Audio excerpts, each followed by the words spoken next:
When Donald Trump was on the campaign trail, he pretended to be an economic populist. And even for the few months of his presidency, he kind of doubled down on that charade. So I want to refresh everybody's memory about this. Let's take a look at the video. So we're going to turn things around. We're going to turn them around fast. We're not going to lose carrier air conditioning. We're not going to let that happen. When people and countries take our companies and take our jobs, there are going to be consequences. They're not going to take them. Because we're not going to let carrier come in, make air conditioners in Mexico, sell the air conditioners to us across a very strong border now without consequence. And when we explain to the heads of carrier that here's the story, either stay or if you want to go to Mexico, we wish you a lot of luck. But when you sell your air conditioners, you're going to pay a 35% tax as those air conditioners cross the border. And you know what's going to happen? They're not going to move. They're not going to move. But we're not going to let them just take our companies out, fire everybody. These are people with carrier for many, many years. We're not going to let it happen.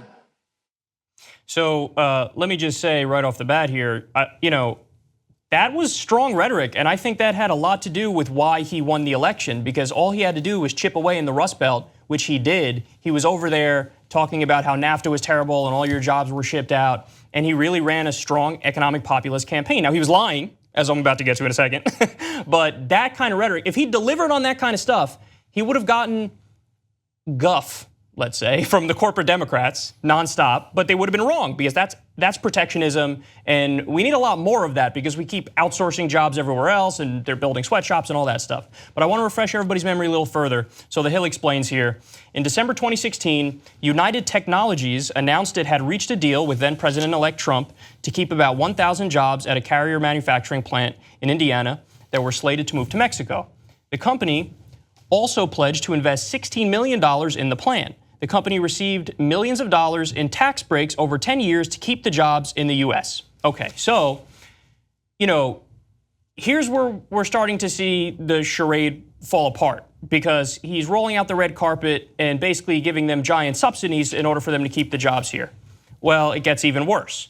Last July, the plant laid off 300 workers at the Indianapolis facility, and in November, the company announced it would lay off more than 200 additional employees at the plant.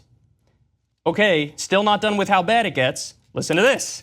United Technologies was recently awarded a $2.5 billion Department of Defense contract with no competition, according to a new report. So, look at what happened here. Trump got together with United Technologies and Carrier behind closed doors and said, listen, how can we make it look like I'm an economic populist while me still giving you whatever you want? So at the end of the day, he made a deal with them where he said, keep the jobs here for a few months, maybe a year, whatever. When nobody's looking, ship the jobs overseas. And I'm going to give you a giant subsidy, a lot of taxpayer money. And then I'm going to give you a $2.5 billion deal with the Pentagon.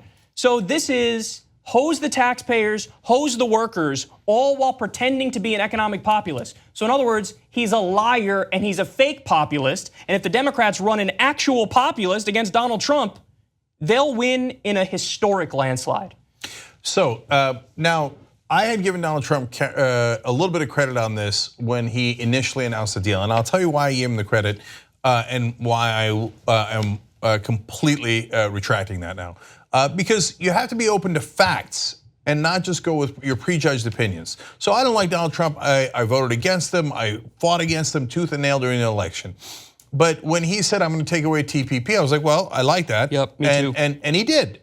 And I said, my guess is he'll bring it back and he'll say he'll negotiate a better deal. And he just said that. Exactly. Okay. So now, but for the moment being, we don't have TPP. If he kept that up, we'd give him credit. He slipped provisions of it into the renegotiation of NAFTA, though. The worst provisions of TPP slipped him right back into the renegotiations of NAFTA. Right. Now, in the carrier deal, during the transition, when he's about to come into office, they announced a deal where they said they were going to keep the 1,000 jobs. But what Trump did that the corporate Democrats and the media complained about was, he said, look, you guys get a lot of government contracts. Maybe I don't give you those government contracts, so you better keep those jobs here. And everybody cried about that. And I was like, no, I like that. Yeah. I want the president to be a tough guy. I wish Obama had done that. I want him to say, hey, you want government contracts? Then you better have US workers getting the jobs. It's not that complicated. I would do that in a second. Oh, well, technically this, right? But it turns out it was all a lie. So those jobs are now gone. But Carrier got the tax breaks anyway, and they got an extra $16 million that they were supposed to, as part of the deal, invest in the facilities. You know what they did? Their own CEO admits they invested it in automation, which means cutting your jobs. Okay, so you want to talk about insult to injury? And then they shipped your jobs abroad anyway. And then on top of that, Trump gave them a $2.5 billion defense contract. Another insult to injury. It was a no bid contract. So no free market, no competition. We have a crooked deal, not to keep the workers here. If it was, Kyle and I would be in favor of it. In 100%. fact, we made videos in favor of it, right? But no, the deal was you give Trump good marketing, that's a lie, and then later I'll let you fire anyone you like and give you a multi-billion-dollar no-bid contract on top. That is disgusting. He's a liar. That's what he is. He's a liar. He said repeatedly on the campaign trail, and he tweeted about it nonstop, I'm not going to cut your Social Security and Medicare. I'm not going to cut it. Mike Huckabee stole that from me. He's saying he's not going to cut it. I told you I'm not going to cut it first. I said it first. Well, guess what? He already proposed cutting it in the tax bill. They already cut it. So he's just a liar. You need to get that through your head. And the Democrats need to understand, you could easily beat him if you just run a populist in 2020. Yeah, you know what? If you're a progressive, you don't have to lie about those things. And one last thing, you've got the Republicans and a terrible right-wing Republican like Donald Trump who uses racism and bigotry and all that stuff, adopting progressive positions to win the election. He doesn't actually do it, but he's at least smart enough to know. And it doesn't take much to know it. Just read the polls. They're the country's overwhelmingly in favor of those progressive positions.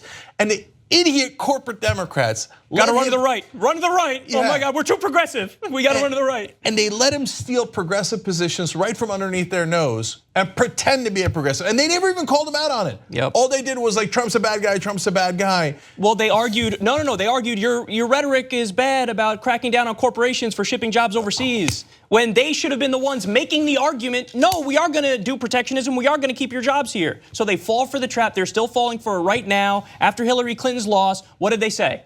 They said, oh, Bernie pushed her too far to the left. That was the problem. But Bernie was against the TPP and Hillary was for the TPP and 100 other examples I can give you. And it turns out they voted for the candidate who was against TPP and against those trade deals.